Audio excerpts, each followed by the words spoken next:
Hey guys, today's here being another Battlefield 6 video, and yeah, I just want to go over my final thoughts on Battlefield 6 as it stands now that the beta is over, and I've had a few days to sort of collect my thoughts on what I think about the whole thing. Um, so yeah, I'm going to start with the maps. So we got to play 4 maps in total. Um, Personally, my actual favorite was Empire State, which was the map which was added for the second beta test.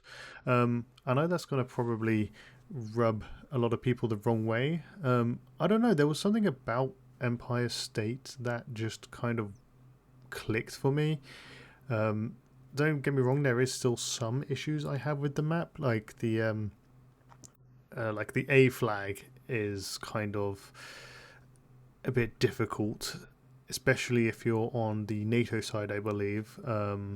Like you can get spawn camped pretty easily at Alpha. But otherwise, I generally don't have that many issues with the map. Like people say it has bad flow, but I never actually found that to be the case. I always found that you could always find combat no matter where you went. And there's a lot of good flanking routes. There is a lot of areas you can go to, like get to the places you need to get to. So yeah, I'm not so sure. I mean, my second favorite would probably be Cairo. So that would be Siege of Cairo. Um, Very close second. It's almost my top spot, but I just think I preferred Empire State a little bit more. But no, yeah, that's just a classic formula for a Battlefield map. It's very much Battlefield 3 Aftermath DLC, which I consider to be the best DLC ever made for a Battlefield game. That had multiple banger maps, and Cairo just kind of feels like one of them. Um, yeah, and then weirdly enough, my third favorite map was Liberation Peak again. Um, it was the only one which had like air vehicles in it, so which was kind of a little bit disappointing. It would be nice to have had more bigger maps, but Liberation Peak was pretty good. I mean, again, it does have some issues. Like it's definitely very sniper heavy and very vehicle. I want to say campy, but it's not kind of the word. Like whoever controls C can literally just farm the rest of the map pretty easily. That's how I found it, and obviously the snipers are everywhere, and I'll get onto that in a bit. And then finally, my least favorite map would probably be Gibraltar or Iberian Offensive, King's Battery. I don't think it's not a bad map by any means. It's just very average. It's kind of on the smaller side. It's very tight and narrow. Um, Again, I don't dislike this map. I actually thought it was a lot of fun to play. But out of the 4 I played, it's probably the one I had least fun on, which is kind of weird. Mainly because I just feel, well, yeah, spawning on the Echo side, so basically where the if Echo's your gimme flag, is probably the worst because you can get camped in that spawn so easily. All they have to do is take Echo, and then they can see through down all 3 lanes into the uncap, and yeah, good luck getting out. Basically, it's kind of that needs to change somehow. That either needs to like change the border or just make the routes not such straight lines in and out of that in and out of that spawn. But otherwise, it's fine. Now we're going to talk about the gunplay. For the most part, I think gunplay is absolutely fine. Obviously, the shotgun is going to get nerfed because they've already confirmed the shotgun is going to get nerfed, and that was kind of overpowered.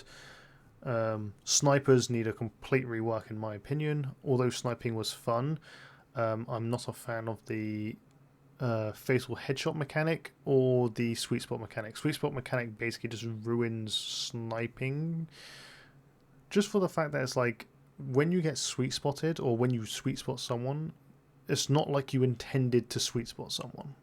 Like you just died because they managed to hit you at a very specific distance, which they probably weren't even aware of. So there's that. And then, well, and with this the fatal sniper headshot, like I understand I don't hate it necessarily. Sometimes it can be kind of frustrating more than anything. But otherwise, yeah. I mean, if they were going to change snipers in a way, I would rather them get rid of the sweet spot mechanic before they get rid of the headshot, fatal headshot. But I'd prefer not to have both because being outright dead is kind of annoying. But I guess it is a way to give the recon class some more power. Otherwise, assault rifles felt great, carbines felt great, SMGs felt fantastic. DMRs, I did a video on the DMRs already. They need a lot of work. They're kind of a bit wonky. Um, yeah. Other than that, like things seem to be in the right direction. They've already done a balance pass on all the weapons. They've stated that before. Obviously, we didn't get to test that in the beta, so maybe at some point down the line we will get to test that in labs or something. But yeah, and now I guess this will bring me on to like the open versus closed weapons debate. In my opinion, it literally makes zero difference which one they decide to go with. I mean, let's be honest, they're probably going to go open because that's just what they've been communicating a lot. Obviously, it's nice that they gave us the closed weapon system as well, but like I don't know why they kind of slightly hid it on the side of like the very end of the matchmaking. In my opinion, like if people are kicking up such a big hoo-ha about it, they should just lock the weapons. It makes zero difference. People who say weapons define classes are like as silly in my mind. Like it doesn't. Like the gadgets of the class are what define the class. You don't necessarily like look at what weapon someone's using. You usually just see an enemy and you shoot them. Like that's that. Sure, there'll be the odd case of like an assault running a sniper rifle or a medic running a sniper rifle, but if they weren't running those classes, they would just be doing the exact same thing on the sniper class. So, yeah, and locking weapons to the classes makes no real sense. Why not just use what you want to use on the class that you want to play? Like, yeah, I don't know. And I mean, they have it. They do have incentive as well because they have the what do they call them? Like the defined weapons for the class or signature weapons for the class. That's the word. Like, in my opinion, they could make those buffs a little bit better, just to give you more of an emphasis um, to like use those specific weapons for that class. But like you shouldn't need to be forced into playing a specific way because you want to play an engineer doesn't mean you specifically have to then use a SMG. And also locking the weapons doesn't solve the problem because you'll still get snipers running around with carbines or shotguns because those are all kit weapons. So yeah, and let's be honest, the carbines were some of the strongest weapons in the game during the beta. So that's what I'm going to say about it. Open versus closed, I don't really care which one they choose.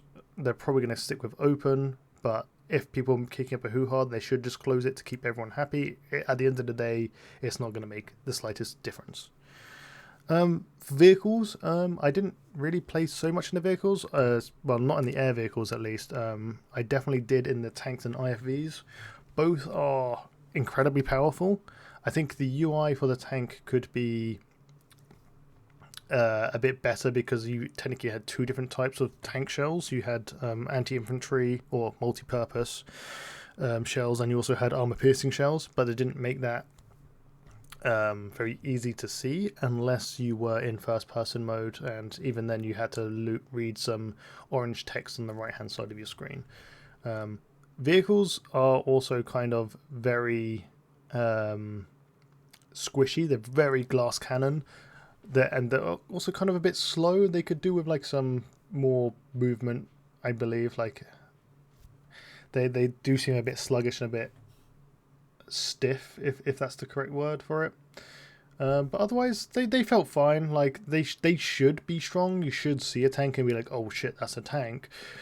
But you don't want them to the point where they're just too strong with like no counters, and obviously engineers having access to a crazy amount of rocket launchers, and they just do engineers just do crazy damage to vehicles in general. Like, you could one-shot an IFV by literally placing down one of the mines, the directional mines, and shooting it in the rear with an RPG. I think the RPG did like 72 damage. So, yeah, it's kind of crazy. Air vehicles, from what I've heard, and I flew the helicopter a little bit, air mechanics need a lot of work. Just straight up need a lot of work. They're clearly not finished and not intended to be the way they are. And yeah, I think that's literally about it. Final thoughts. I absolutely had a blast playing the beta, and I kind of wish I didn't have to play 2042, but at least they gave us some new content for 2042 and, you know, some unlocks for Battlefield 6, so that's nice. Yeah, just bring on October 10th. I'm really looking forward to the launch of the next game. Let's see what the post-launch content for that game will be. Hopefully it's better than 2042's. Hopefully we get more than one map and 2 guns per season. So yeah, I mean, bring it on. Got nothing really more to say. I enjoyed the beta, and I want to play it again. I want to play it some more. So until then, I'll catch you next time. He's all on controller. Oh, I just killed him there. That was actually pretty sick noob tube, lol.